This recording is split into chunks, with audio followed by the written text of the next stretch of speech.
Marais veut comprendre la nature en la décomposant et en la posant devant nous.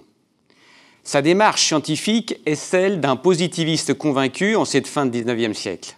Partir du complexe pour aller vers le simple dont on peut alors donner une explication intelligible, d'abord en géométrisant, puis en chiffrant. Voici la course d'un athlète du bataillon de Joinville, vêtu d'un collant blanc, rehaussé d'une casquette et ceinturé d'une large soie noire. Voici encore un cavalier arabe au galop, drapé d'un burnous bouillonnant et coiffé d'un large turban. Enfin, un promeneur en canotier, engoncé dans une épaisse vareuse de drap écru, enjambant l'horloge fournissant l'échelle de temps. Marais dépouille graduellement ces sujets pour les rendre universels. Les personnages facilement identifiables par les codes vestimentaires disparaissent sous une combinaison noire sur laquelle on trace des lignes blanches. Ces esquisses de squelettes, dont la structure est limitée à un trait du côté d'un seul hémicorps, celui faisant face à la caméra, seront elles-mêmes éliminées pour ne garder que quelques points blancs sur un fond noir. La réduction est même parfois poussée jusqu'à l'extrême pour ne garder que les empreintes du pied laissées par le promeneur sur le sol.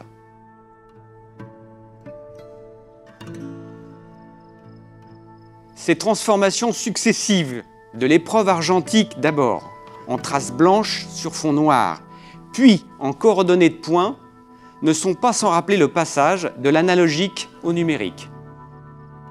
En se débarrassant du superflu, en ne retenant que quelques points, Marais pixelise le monde vivant.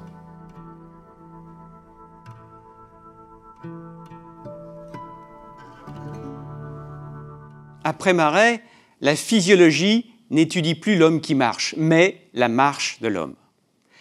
La puissance d'une loi scientifique s'évaluant à son pouvoir de généralisation, le marcheur universel fait disparaître le sujet, son style et son intériorité au profit d'un prototype représentatif de la loi.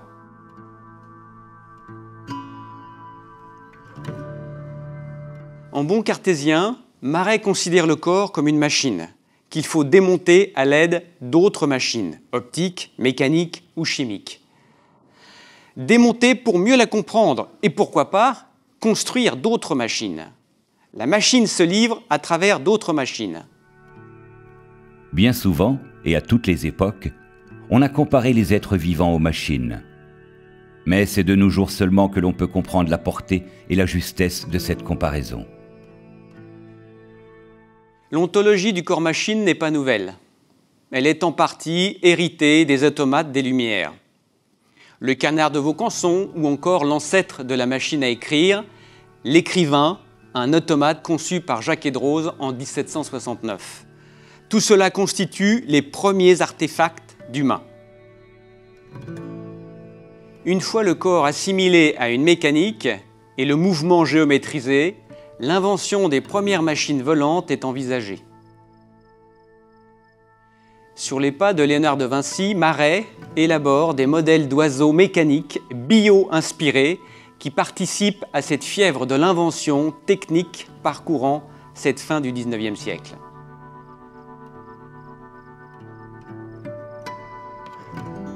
Comme l'anatomie avec les muscles du corps, la chronophotographie décompose le geste en pièces détachées pour mieux analyser sa structure.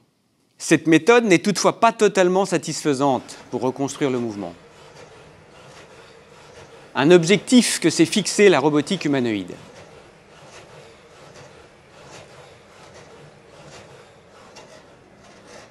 En effet, les robots modernes restent encore très en deçà du modèle biologique. Si la structure est bien connue, la fonction qui associe les éléments et donne vie à l'ensemble reste à découvrir.